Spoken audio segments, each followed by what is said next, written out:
परीक्षा की आवेदन प्रक्रिया पूरी कर ली गई है, क्या कुछ कहेंगे इस पर? जय हिंद, नमस्कार। एलडीसी परीक्षा के फॉर्म्स भरे जा चुके हैं। 5 और 6 जुलाई को परीक्षा होनी है। संडे के दिन परीक्षा होगी। ये 2 पेपर हैं इसके, पेपर 1 पेपर 2। और ये चूंकि इसमें संख्या 6 लाख से कम है, तो हमारा प्रयास है कि इस परीक्षा को एक पारी में कराया जाए, यानी कि पेपर 1 एक पारी में और पेपर 2 भी एक ही पारी में। इसको हम 38 जिलों में कराएंगे ताकि हर जगह के कैंडिडेट्स को थोड़ी सहूलियत रहे। और इसकी पूरी तैयारी हम करने में लगे हुए हैं। मैं आपके माध्यम से सभी कैंडिडेट्स को रिक्वेस्ट करूंगा कि वो पूरी लगन और मेहनत से अपनी तैयारी करें। पुराने पेपर्स, नए पेपर जो हम कराते रहते हैं, जो चलते रहे हैं, उनको भी स्टडी कर लें ताकि उनको एक अंदाज़ा लग जाए किस तरह का पेपर आएगा। सर, फोर्थ ग्रेड भर्ती परीक्षा में आपने ओएमआर में सिग्नेचर अपलोड किए हैं, इस बदलाव की क्या किस तरह से क्या कुछ कहेंगे? देखिए, चतुर्श्रेणी परीक्षा के अंदर कुछ कैंडिडेट्स ने ये एक आरोप लगाया था बोर्ड के ऊपर कि लगभग 10 से 20 हज़ार ओआर शीट्स बदली की गई हैं। तो उसी के चलते हमने प्रयास किया कि वो ओआर शीट सभी को जाहिर कर दें, जो बच्चे सेलेक्टेड हैं, शॉर्ट टेस्टेड हैं। तो लगभग 1,41,000 बच्चों की ओआर शीट्स को हमने वेबसाइट पर अपलोड किया। उसका लिंक हमने सबसे शेयर कर दिया। और शुरू के अंदर उसके जो वीक्षक और कैंडिडेट के सिग्नेचर, उसको हमने काली पट्टी से छुपाया था। हमारा प्रयास था कि उसकी हम प्राइवेसी को हनन ना होने दें। मगर कुछ लोगों ने उस पर इतराज़ जमा बताया और बोला कि नहीं, ये उचित नहीं है, सारा फर्जीवाड़ा इसी के पीछे है।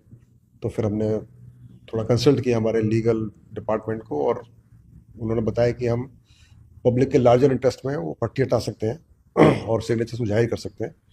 तो हमने फिर वो उस पट्टी को हटवा दिया। और मेरे ख्याल से अभी ये ओमार शीट्स 1 महीने के लिए हमने अपलोड की थी, तो 1 महीना लगभग होने को आया है।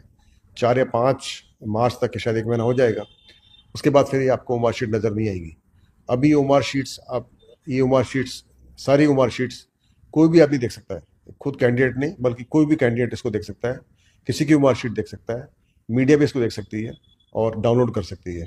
मुझे पूरी उम्मीद है कि कैंडिडेट्स अभी ओमार शीट्स को डाउनलोड करके और उसका स्टडी करेंगे और हमारे को हेल्प करेंगे पता करने में कि कौन सी ओमार शीट भरी गई है फर्जीवाड़े से। आमतौर पर कैंडिडेट समझते हैं कि ये फर्जीवाड़ा हुआ है, तो मुझे 10 से 20 हज़ार फर्जी मार्कशीट भरी गई हैं। तो लेकिन अभी तक मुझे 10-20 नाम मुश्किल से मिले हैं जहाँ पर कैंडिडेट्स को सिर्फ शक है। ये बोलते कि साहब अंदाज़ा लगा रहे हैं कि चूंकि इस बच्चे के मार्क्स पटवारी में या वीडियो में कम आए, तो अचानक उसके ज़्यादा मार्क्स कैसे आ गए। बस खाली शक है इस बात का। अब शक का कोई इलाज नहीं है। फिर मैंने भी थोड़ा सा प्रयास किया और पता किया, तो उनमें से 10-20 बच्चों में से कोई 7-8-10 बच्चों के नाम मैंने भी खुद ट्वीट किए, जिन बच्चों ने पशु परिचय परीक्षा दे रखी थी और उनके उसके अंदर 60-70% आ रखे थे। तो मुझे लगता है कि जिस बच्चे के पशु परिचय परीक्षा में, जो कि पिछले साल हुई थी, पिछले साल हुई थी, यानी लगभग 1 साल पहले हुई थी, उसके 1 साल की तैयारी के अंदर उसके मार्क्स चतुर्श्रेणी में अच्छे आ सकते हैं। और जहाँ तक सवाल है कंपेयर करने का पटवारी और वीडियो से, पटवारी और वीडियो परीक्षाएं ग्रेजुएशन लेवल की है और चतुर्श्रेणी और पशु परिचय 10वीं लेवल की है। तो एक जाहिर सी बात है कि जो बच्चा 10वीं क्लास की तैयारी कर रहा होगा, उसके ग्रेजुएशन लेवल की परीक्षा के अंदर थोड़े मार्क्स कम आएंगे।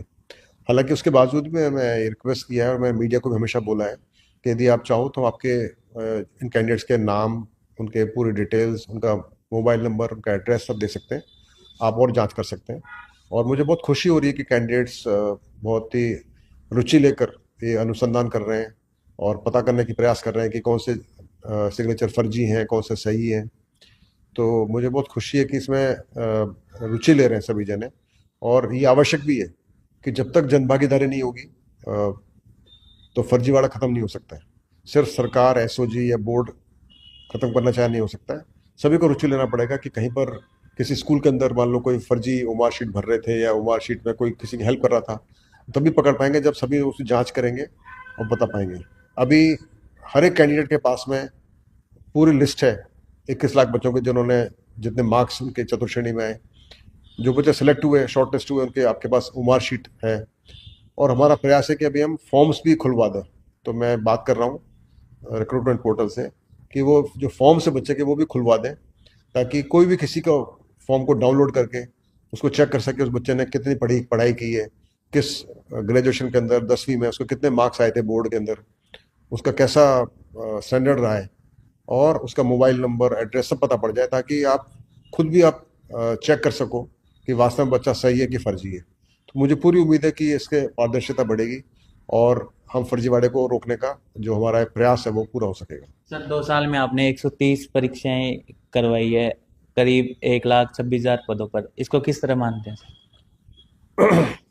2024-2025 के अंदर हमने, और 26 जनवरी तक यानी पिछले महीने तक हमने 130 परीक्षाएं कराई हैं। हर एक परीक्षा कराना एक चुनौती होता है, चाहे उसमें पेपर लीक मानिए, चाहे डमी की समस्या हो, चाहे दूसरी कोई अनफेयर मीन्स की समस्या हो, तो हर एक पेपर को कराना एक बहुत बड़ा काम होता है। लेकिन मुझे बहुत खुशी बताते हुए कि हमारे बोर्ड की टीम ने, सभी विभागों ने मिलजुल कर, और खासकर जो हमारे 38 जिला प्रशासन है, पुलिस प्रशासन है, उन्होंने बहुत ही अच्छे तरीके से परीक्षा कराई।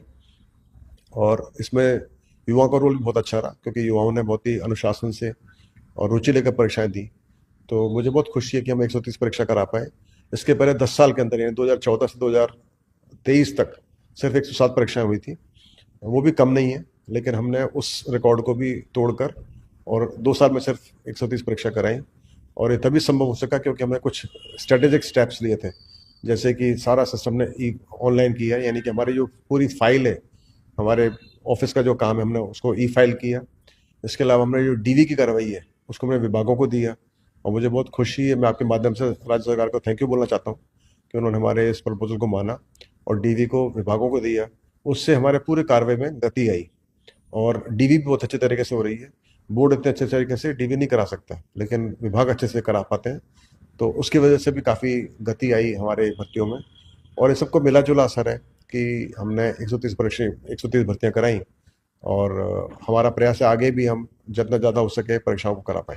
सर शिक्षक भर्ती आपने आयोजित करवाई गई है, उसकी उत्तर कुंजी और परिणाम में कितना समय लगेगा? L1 L2 की परीक्षा हुई थी पिछले महीने में जनवरी के अंदर। और चूंकि ये सारी परीक्षाएं 7 परीक्षाएं थी, टेक्निकल परीक्षाएं हैं, उसमें टेक्निकल क्वेश्चंस होते हैं, एजुकेशन संबंधित होते हैं, तो थोड़ा वक्त लगता है की वैलिडेशन में। और बोर्ड कई चीज़ों में बिजी भी रहा है, तो उसकी वजह से हम उसकी की वैलिडेशन अभी तक नहीं कर पाए। पर मेरी पूरी उम्मीद है कि हम इस महीने के आखिर तक कम से कम 4 या 5 सब्जेक्ट की वैलिडेशन करके उसकी प्राथमिक कुंजी जारी कर देंगे। और बाकी जो 2-3 सब्जेक्ट बचेंगे उनकी की वैलिडेशन हम अगले महीने के प्रथम सप्ताह तक प्रयास करेंगे निकालने का। सर फायरमैन और लाइब्रेरियन भर्ती का परिणाम भी निकालना बाकी है कुछ? लाइब्रेरियन भर्ती का परिणाम निकालना बाकी है, और चूंकि उसमें कुछ केसेस प्रोविजनल हैं और कुछ केसेस की जांच विभाग कर रहा है किसी यूनिवर्सिटी के कैंडिडेट्स की, उसकी वजह से हम उसका रिजल्ट निकालने में असमर्थ हैं। इसके बारे में हमने विभाग को बता दिया है, और मुझे लगता है कि यदि हमने उसका रिजल्ट पहले से निकाल दिया बिना प्रोविजनल केसेस को क्लियर किए तो काफ़ी दुविधा हो जाएगी, लिटिगेशन हो जाएगा, क्योंकि ये भर्ती 2 विभागों की है, शिक्षा विभाग और संसदीय शिक्षा विभाग। और उसके अंदर यदि हम भर्ती निकाल देते हैं, रिजल्ट निकाल देते हैं, तो बाद में फिर ऐसे स्थिति आ सकती है कि बहुत सारे जो बच्चे जो अपात्र पाते हैं उनकी जगह हम दूसरे नए बच्चे नहीं ले पाएंगे। तो वो एक अन्याय होगा उन बच्चों के साथ में जो कि इमीडिएटली 1 टाइम के नीचे बैठे हुए हैं। तो उनका इंटरेस्ट का ध्यान रखते हुए हम रिजल्ट नहीं निकाल रहे हैं। मुझे उम्मीद है कि कैंडिडेट्स धैर्य रखेंगे और जितना जल्दी हो सकेगा उसका रिजल्ट हम निकालेंगे। फायरमैन भर्ती? फायरमैन भर्ती का हमने विभाग को लेटर लिखा हुआ है कि यदि उस भर्ती के 120 कैंडिडेट्स के डीवी का रिजल्ट हमको दे दिया जाए रिपोर्ट, तो अब उनका रिजल्ट निकाल सकते हैं।